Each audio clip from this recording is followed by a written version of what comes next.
Hello army friends. तो आज Suga हमारे लाइव आए हैं बहुत दिन बाद। शुगा आते ही बोलते हैं हेलो आर्मी, और फिर वो बोलते हैं मैं काफ़ी टाइम बाद लाइव आया हूँ ना। आई थिंक 3-6 महीने हो गए आने हुए। फिर वो आर्मी को कहते हैं आज जिमी ने अपने हेयर स्टाइल कुछ अलग कराया है, बहुत ज़्यादा फ़नी लगता है। तो जिमिन बोलते हैं हाँ ये कुछ ज़्यादा ही अलग है। तो कहता है जिमिन कहते हैं शुगा को लाइव करते देखना बहुत ज़्यादा अलग है। तो शुगा कहते हैं हाँ वो तो है, पर मैं ज़्यादा देर तक लाइव नहीं कर सकता क्योंकि मुझे तैयार होने भी जाना है, क्योंकि ज़्यादा टाइम नहीं बचा है मेरे पास। कॉन्सर्ट भी तो है। फिर वो आर्मी से कहते हैं कि आज 613 है, BTS अब 6th ग्रेड में आ गए हैं।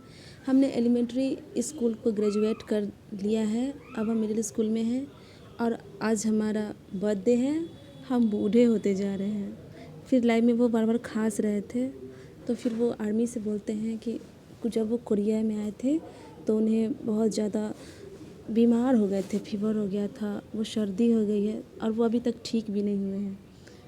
फिर लाइव में ये हुआ कि आज 13 साल हो गए हैं BTS के।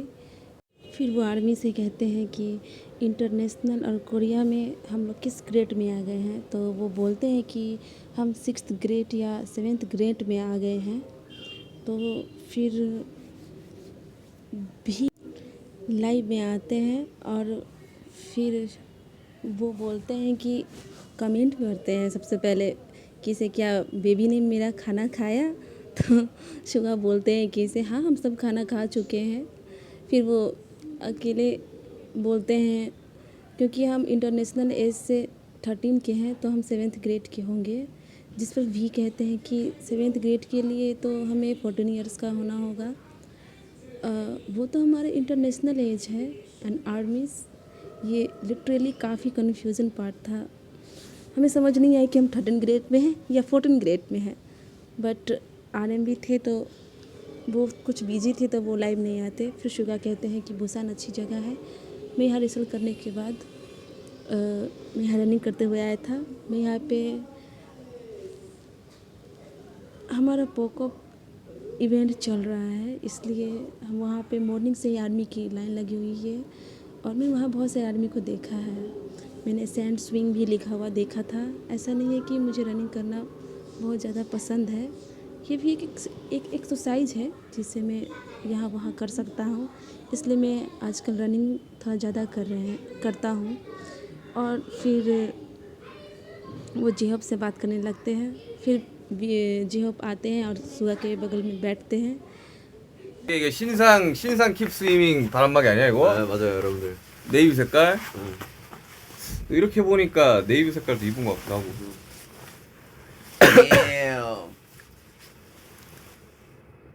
괜찮은데? 근데 뭔가 이거 또 이렇게 보니까 또 파란색이 좀 더 뭔가 눈에 익는 것 같기도 하고. 원래보다 뭐 다른가? 원래랑? 원래가 좀 더 파란색이지. 얘는 네이비색이고. 귀엽죠, 여러분들. आर्मी जब जेहब आते हैं तो वो सबसे पहले अपनी जैकेट दिखाते हैं आर्मी को और वो बोलते हैं कि ये अभी जो लॉन्च हुआ है कीप स्विंग जैकेट, वो वही जैकेट पहने हुए थे। और उन्होंने वो ये भी बोला कि इसे वेटिंग एरिया में बहुत ज़्यादा ही ठंड है, इसलिए मैंने ये कपड़े पहना है, जैकेट डाल रखा है। जेहब चले जाते हैं। फिर वो वापस आते हैं और आर्मी को बोलते हैं आर्मी मुझे अभी जाना होगा, अभी कॉन्सर्ट के लिए तैयार होना है सबको और टाइम नहीं है बिल्कुल भी, हम फिर वापस आएंगे लाइव। बाय आर्मी, बाय कहते हैं और वो चले जाते हैं। फिर शुगा आते हैं और बोलते हैं बाय आर्मी, अभी कॉन्सर्ट है तो जाना होगा, हम वापस मिलेंगे, बाय।